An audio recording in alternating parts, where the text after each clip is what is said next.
नमस्कार, ANB news देख रहे हैं आप। मैं हूं आपके साथ पल्लवी राजपूत और हमारे खास कार्यक्रम राष्ट्र धर्म में आप सभी का स्वागत है। कृषि कानूनों को लेकर जारी किसान आंदोलन का केंद्र दिल्ली हरियाणा सिंघू बॉर्डर से अब दिल्ली यूपी गाजीपुर बॉर्डर पर शिफ्ट होता दिख रहा है। 26 जनवरी को ट्रैक्टर रैली के दौरान हुई हिंसा और लाल किले पर उपद्रव के बाद खत्म होते दिख रहे इस आंदोलन में गाजीपुर बॉर्डर पर राकेश टिकैत ने जान फूंक दी है। गुरुवार को भावुक होने और किसानों के हक के लिए मजबूती से खड़े रहने का दावा करने के बाद राकेश टिकैत की छवि एक बड़े किसान नेता के रूप में मजबूत हुई है। 26 जनवरी से पहले किसान आंदोलन का केंद्र सिंघू बॉर्डर था। आंदोलन को लेकर तमाम रणनीति यही बनाई जाती थी, लेकिन हिंसा के बाद वहां के हालात बदल गए हैं। स्थानीय लोग भी किसानों से जगह खाली करने की मांग कर रहे हैं। शुक्रवार को इसे लेकर सिंघू बॉर्डर पर भी काफी बवाल हुआ। हालांकि ताजा घटनाक्रमों के बाद अब आंदोलन का नया केंद्र गाजीपुर बॉर्डर बनता दिख रहा है। टिकैत के आंसुओं ने आंदोलन में नई जान फूंक दी। इन तमाम घटनाक्रमों ने सरकार को एक बार फिर से बैकफुट पर धकेल दिया। गणतंत्र दिवस की हिंसा के बाद एक बार खत्म होता दिख रहा आंदोलन फिर से जीवित हो चुका है। पश्चिमी यूपी, खासकर गाजीपुर बॉर्डर पर अब किसान आंदोलन का केंद्र बनता दिख रहा है। जाहिर है केंद्र और राज्य सरकार के लिए आने वाले दिन और भी ज्यादा चुनौतीपूर्ण होने वाले हैं।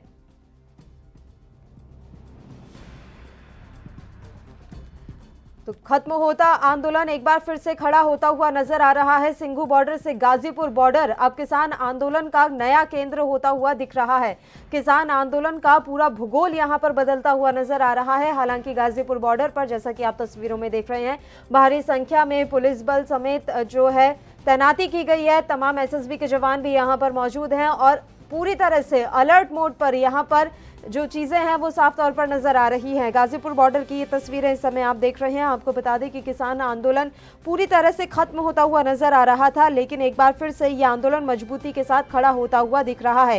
राकेश टिकैत के आंसुओं ने कहीं ना कहीं इस पूरे आंदोलन को एक नई दिशा दे दी है और आंदोलन को मजबूती से खड़ा करने में अहम भूमिका निभाई है। किसान आंदोलन के मसले पर उत्तर प्रदेश के मुजफ्फरनगर में आज महापंचायत भी हुई। गाजीपुर बॉर्डर पर हुए बवाल के बीच राकेश टिकैत ने किसानों से यहां पहुंचने की अपील की थी और बड़ी संख्या में महापंचायत में लोग शामिल भी हुए। गाजीपुर बॉर्डर पर भी बड़ी संख्या में किसानों के जुटने का सिलसिला लगातार जारी है। दिल्ली सरकार के प्रदर्शनकारी किसानों के लिए सिंघू और गाजीपुर बॉर्डर पर पानी के टैंकर मुहैया कराए जा रहे हैं। किसानों ने पानी न मिलने की शिकायत की थी, जिसके बाद दिल्ली सरकार ने यह कदम उठाया है। शुक्रवार को दिल्ली के उप मुख्यमंत्री मनीष सिसोदिया ने गाजीपुर बॉर्डर पर और जल मंत्री सत्येंद्र जैन के साथ राघव चड्ढा ने सिंघू बॉर्डर पर पहुंचकर किसानों के लिए पानी और शौचालय की व्यवस्था की थी। आपको बता दें कि किसान आंदोलन को और भी ज्यादा मजबूती देने का फैसला लिया गया है। आज मुजफ्फरनगर महापंचायत में फैसला लिया गया कि सीधा दिल्ली नहीं जाना है। गाजीपुर बॉर्डर पहले से ही बहुत लोग पहुंच चुके हैं। कल से लोग अपने हिसाब से दिल्ली जाएं और आंदोलन को मजबूत करें। वहीं योगेंद्र यादव ने भी आज जो है मीडिया के सामने किसानों को संबोधित किया, देश को संबोधित किया और कहा कि मोदी जी और योगी जी और सभी लोग ध्यान से सुन लें, किसान इस आंदोलन से पीछे नहीं हटेंगे, चाहे जितना अपमानित और बदनाम कर लें।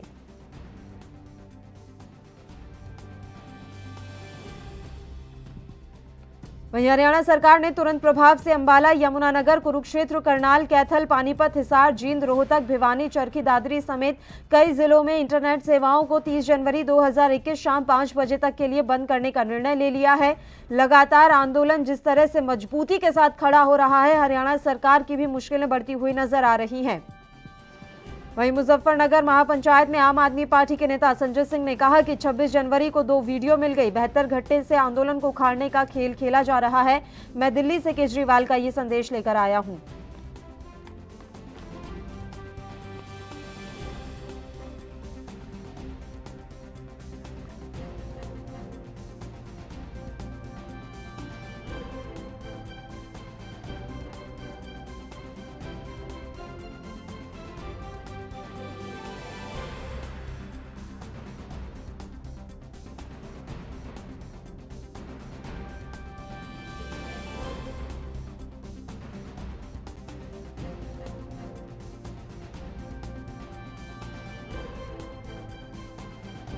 लाइव जुड़ गए, सीधा मेहमानों का रुख कर लेते हैं इस मसले पर चर्चा के लिए। आपको बता दें कि किसान आंदोलन का भूगोल यहां बदलता हुआ नजर आ रहा है।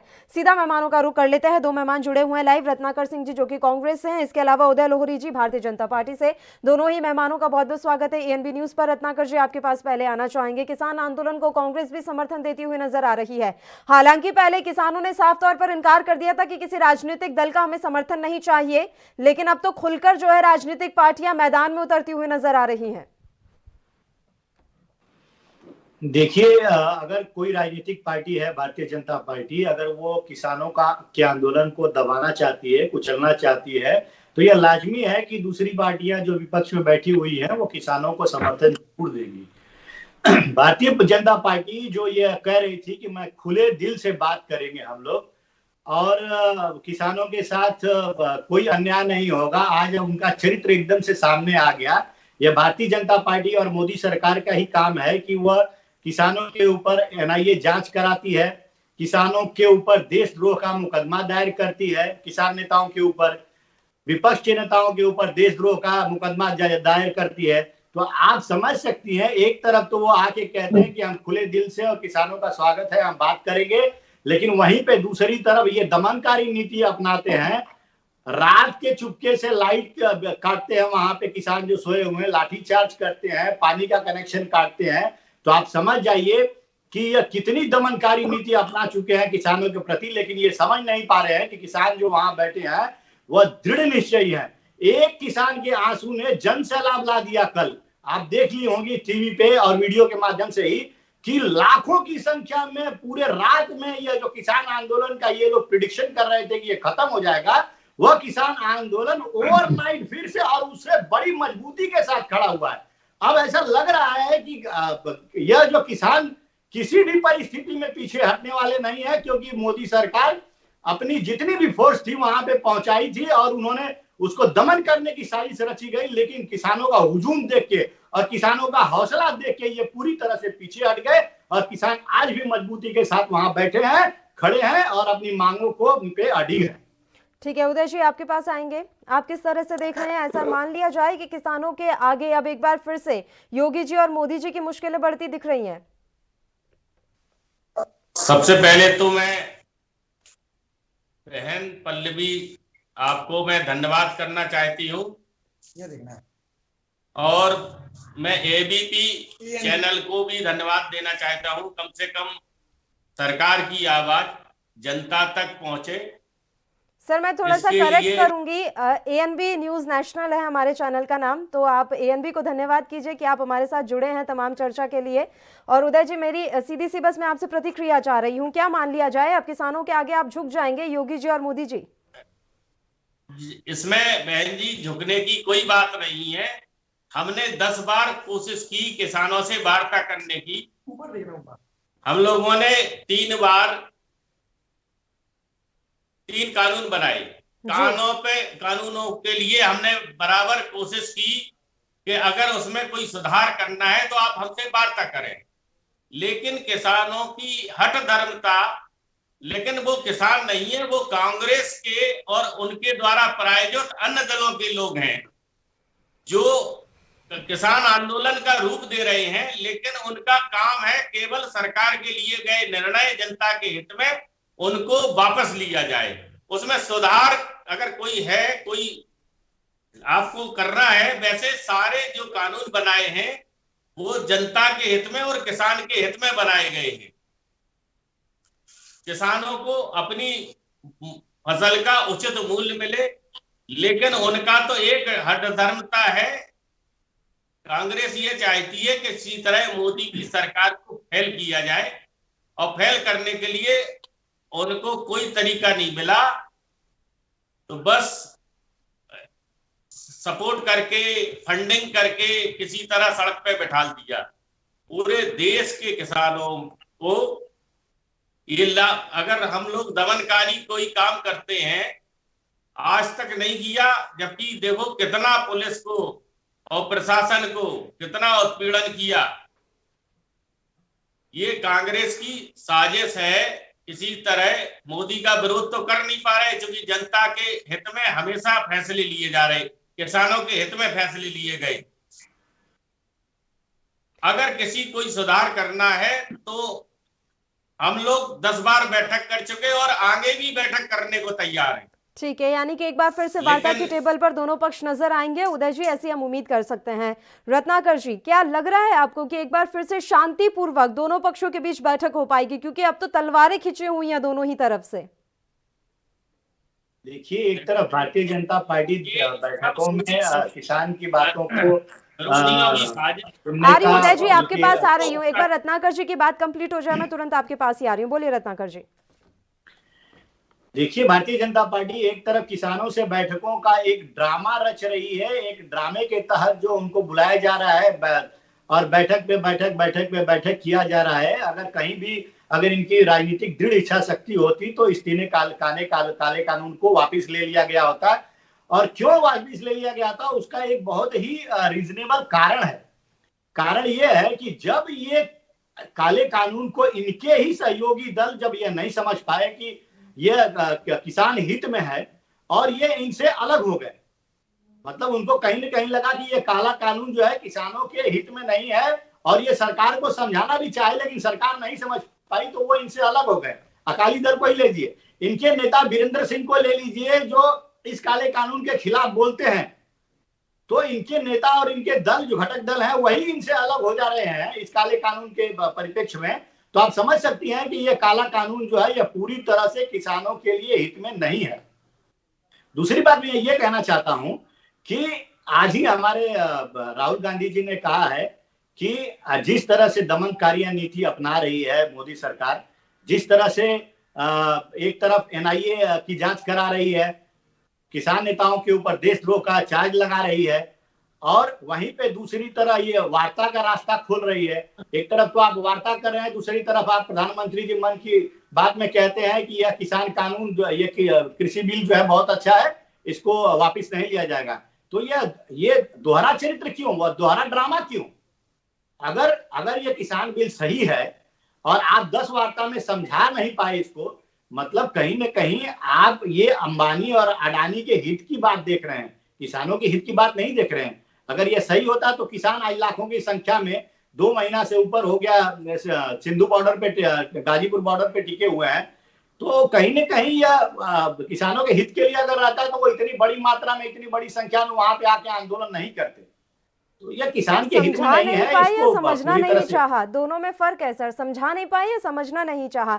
जो 26 जनवरी को जो हुआ उसके बाद 4 किसान संगठनों ने खुद को इस आंदोलन से अलग किया, कृषि मंत्री नरेंद्र सिंह तोमर से मुलाकात की और समर्थन में पत्र भी सौंपा है। साथ में ये मांग की है कि एमएसपी पर जो आप गारंटी देने को तैयार थे उसे बरकरार रखिएगा और 1.5 साल तक स्थगित रखिएगा। एक दिन जो कुछ भी हुआ उसके बाद से 4 किसान संगठन अलग कैसे हो गए, तितर बितर कैसे हो गए, और सिंघू बॉर्डर से अब सारी का सारा जो आंदोलन है वो गाजीपुर बॉर्डर पर आकर दिख रहा है। ये क्या चल रहा है सर, मैं आपसे समझना चाहूंगी। जो सारा लाइमलाइट में सारे दिन सिंघू बॉर्डर रहता था, अब वो गाजीपुर बॉर्डर हो चुका है और कहीं ना कहीं आप भी देख रहे हैं कि लोग किस तरह से सड़कों पर आकर इस आंदोलन का विरोध कर रहे हैं। आज सिंघू बॉर्डर पर जो कुछ हुआ वो तस्वीरें आपने भी देखी होंगी। जी देखिए, अगर यह काला कानून है, इसकी आप कितनी अहमियत है ये आप समझ सकती हैं कि सुप्रीम कोर्ट जब इसको होल्ड करा सकता है कि इस काले कानून को होल्ड करिए, पहली बात। दूसरी बात, जब इस काले कानून को पास कराया गया तो यह काले कानून को आनंद फानंद में पास कराया गया। वहां पे विपक्ष के नेताओं को बहिष्कार, मतलब अगर संसद में हंगामा करने की वजह से उसको बहिष्कार कर दिया गया और संख्या बल के आधार पे आनंद फानंद में इसको पास कराया गया। तो जब आप समझ सकती हैं कि इस कानून को ये खुद प्रपोजल लेके आ रहे हैं कि 1.5 साल के बाद इस कानून को लागू किया जाएगा, तो इस कानून में कितनी खूबी, मतलब कितनी ये जो खूबियां नहीं है इस काले कानून में, इसलिए इसको सुप्रीम कोर्ट ने होल्ड करा दिया। ये प्रपोजल लेके आए कि 1.5 साल तक हम लागू नहीं करेंगे। तो इस तरह का कानून कहीं ना कहीं किसान हित में नहीं है।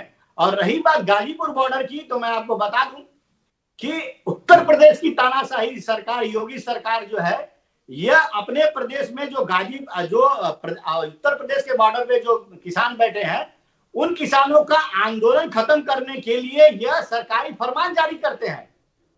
तो कहीं ना कहीं आप मुजफ्फरनगर की जो देखे होंगे, जो जन सैलाब उमड़ा है, यह योगी सरकार के रोष में उमड़ा है। वहां पे रातों रात खाप पंचायत जो है वहां पे अपनी आंदोलन करता है और वहां पे रणनीति तय करता है, और सारे लोग फिर यहाँ पे आते हैं सिंधु बॉर्डर पे और गाजीपुर बॉर्डर पे बैठे रहते हैं, क्योंकि जो किसान नेता राकेश टिकैत जी हैं उनके आंसुओं ने जन सैलाब ला दिया, और लोगों के अंदर ये भावनाएं आ गई, स्वतः भावना आ गई कि जब एक किसान का आंसू निकल सकता है, किसान के आंसू जब रो सकता है वो, तो यह दमनकारी सरकार ये किसान के ऊपर कितनी अत्याचार कर सकती है। तो यह सहानुभूति पूरा किसानों का टिकैत जी के प्रति है और किसान मोर्चे के प्रति है, और सारे लोग वहां पे आके अपने रोष को जो है व्यक्त कर रहे हैं। बिल्कुल सर, हम भी यही उम्मीद करेंगे कि अगर राजनीति से कुछ प्रेरित नहीं है तो किसानों का भला होना ही चाहिए। एक छोटे से ब्रेक के लिए हम यहाँ रुक रहे हैं, फौरन हाजिर होंगे।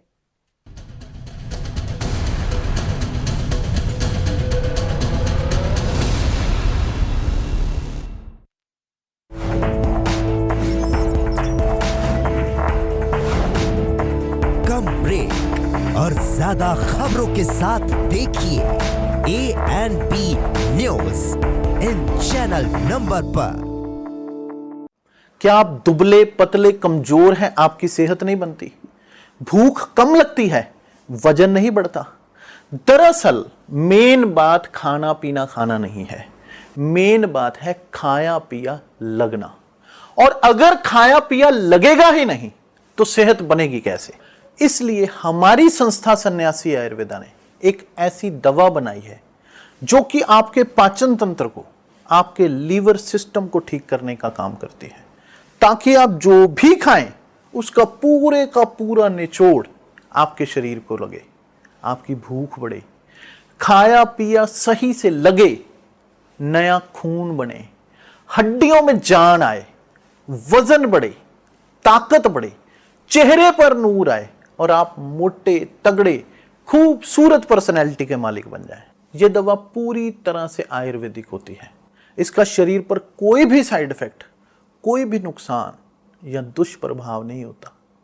लड़के लड़कियां दोनों इसका इस्तेमाल कर सकते हैं और पहले 15 दिन के अंदर ही आपको इसका असर महसूस हो जाएगा। सिर्फ 650 रुपए की पूरे 1 महीने की दवा होती है और आप इसे घर बैठे 01145454545 पर फोन करके दवा मंगवा सकते हैं।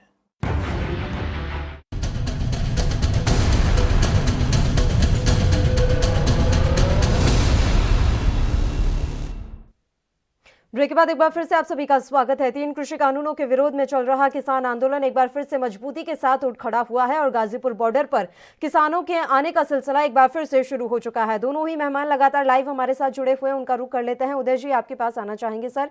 26 जनवरी गणतंत्र दिवस के दिन लाल किले पर जो कुछ भी हुआ उसका दाग सीधा सीधा किसान आंदोलन पर जाकर लगा, लेकिन अब दिख रहा है कि राकेश टिकैत के आंसुओं ने उन दागों को धो दिया है। उदय जी।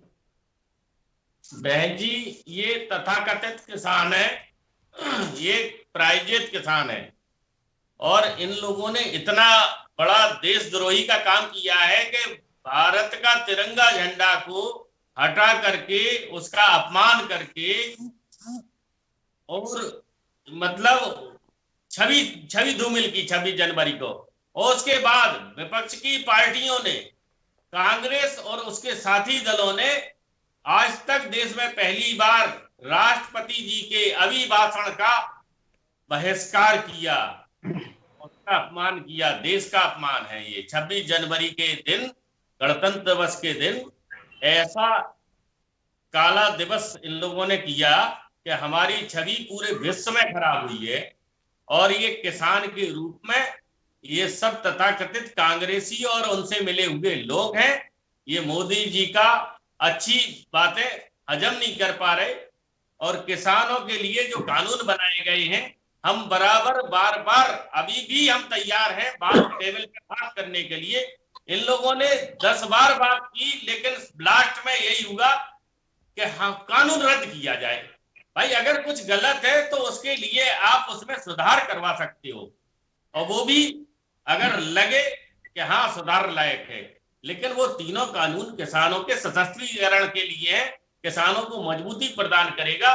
2022 में किसानों की आय दोगुनी हो जाएगी।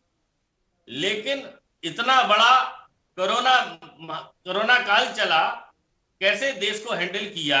आज वैक्सीन पूरे विश्व में, मतलब मोदी का नाम अच्छा ना हो जाए ये कलंकित करने के लिए ये किसान के रूप में भेड़िया बन करके इन लोगों ने अपने देश को बदनाम करने की साजिश की। जो कोविड की वैक्सीन बनी उसकी तारीफ होनी चाहिए थी।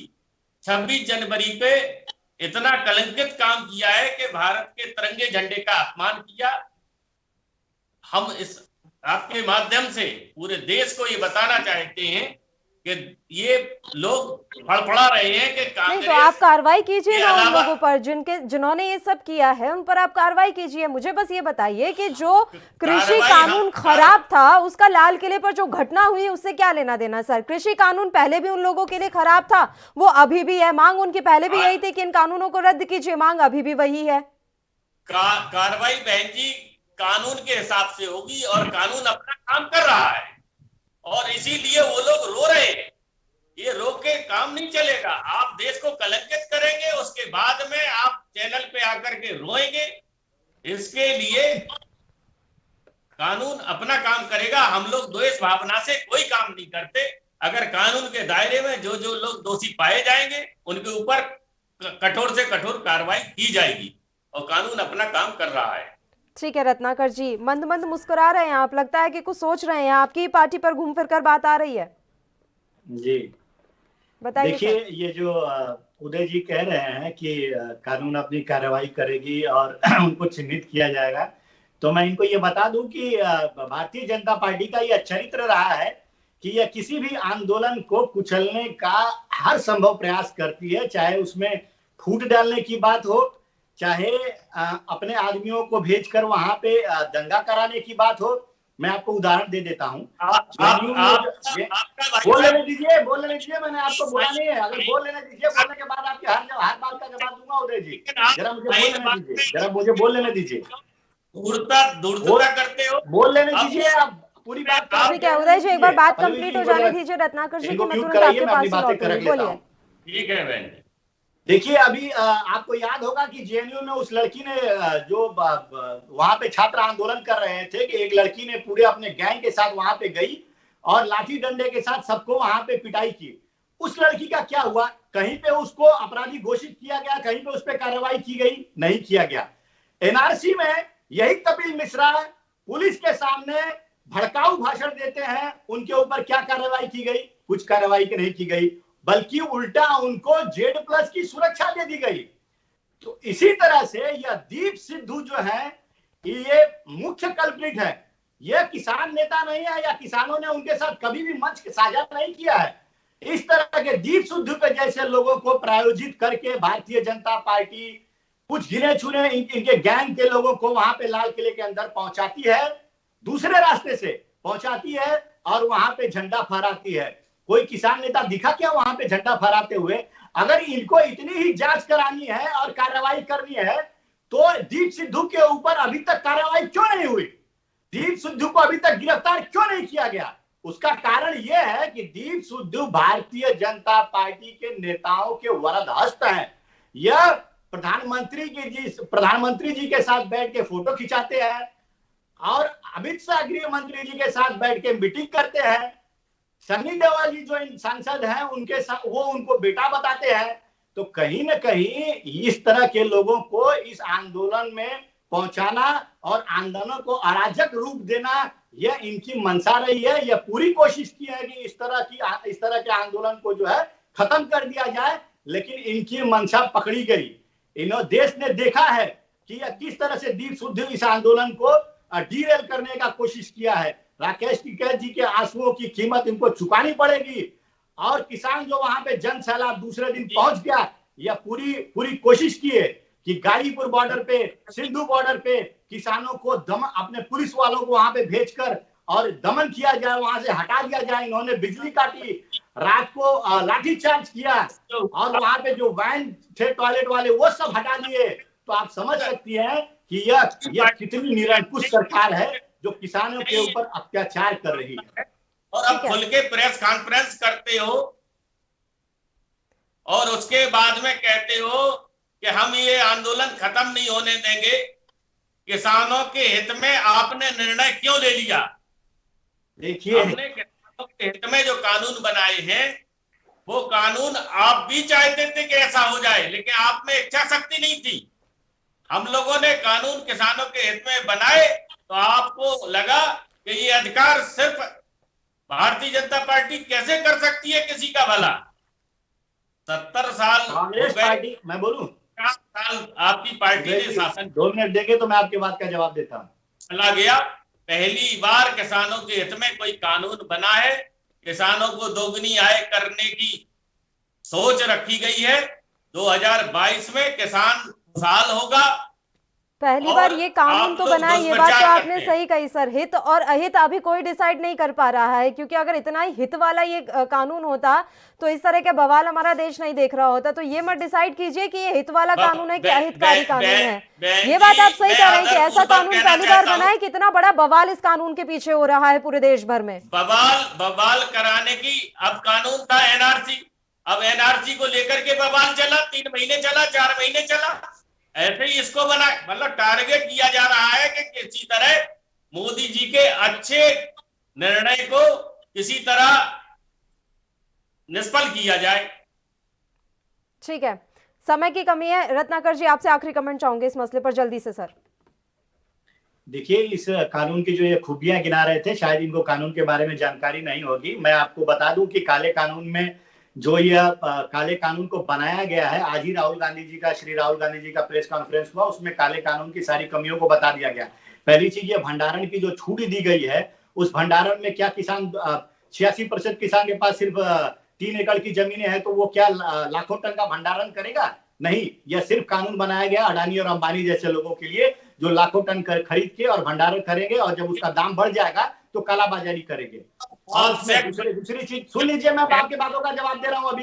दूसरी चीज जो है, या इस कानून के तहत जो प्राइवेट मंडियों का जो इन्होंने व्यवस्था किया है, उसमें सरकारी मंडियां पूरी तरह से खत्म करने की व्यवस्था की गई है। तो यह काला कानून जो है कहीं भी यह किसान हित में नहीं है। किसान के ऊपर अगर कोई अत्याचार होता है या अन्याय होता है तो वह कोर्ट में भी नहीं जा सकता इस काले कानून के तहत। तो यह भाई साहब को यह खुद ही नहीं पता है कि यह उदय जी को कि ये इस काले कानून में कितनी काफी ऐसे क्लॉज थे जिन पर सहमति बन गई थी रत्नाकर जी। जब चर्चाएं चल रही थी तो इतनी जो समस्याएं थी उनमें से काफी ऐसी चीजें थी जिन पर सहमति बन गई थी। बात जो अटकी है वो यहाँ पर आकर अटक गई है कि इनको रद्दी कीजिए। सर, मैं माफी चाहूंगी, समय की कमी है इसलिए आप दोनों को रख रही हूँ। बहुत बहुत शुक्रिया आप दोनों का तमाम चर्चा के लिए। आप हमारे साथ जुड़े हैं। तो आपको बता दें कि कृषि कानूनों को लेकर बवाल अभी भी जारी है और गाजीपुर बॉर्डर पर किसानों के आने का सिलसिला भी लगातार जारी है। देखने वाली बात रहेगी कि यह आंदोलन क्या जाकर और कहां जाकर खत्म होता है और किस मोड़ पर खत्म होता है। इसी के साथ राष्ट्र धर्म में इतना ही। मुझे दीजिए इजाजत। नमस्कार।